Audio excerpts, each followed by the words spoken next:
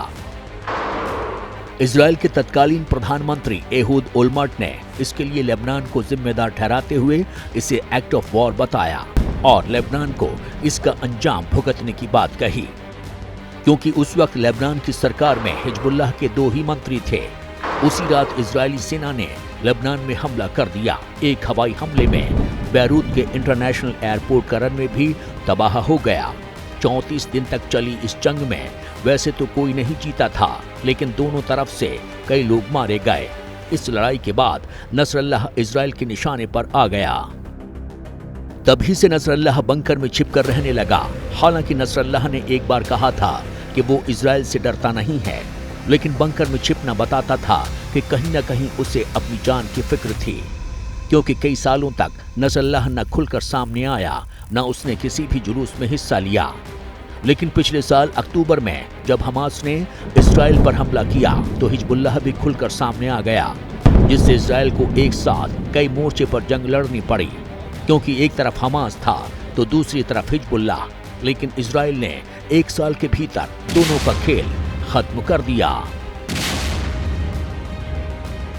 Hezbollah chief Hassan Nasrallah के खात्मे के बाद एक बार फिर इजराइल ने पूरी दुनिया को यह दिखा दिया है कि वो अपने दुश्मनों को कभी छोड़ता नहीं है, वो बदला लेता है और इसके लिए वो किसी भी हद तक जा सकता है।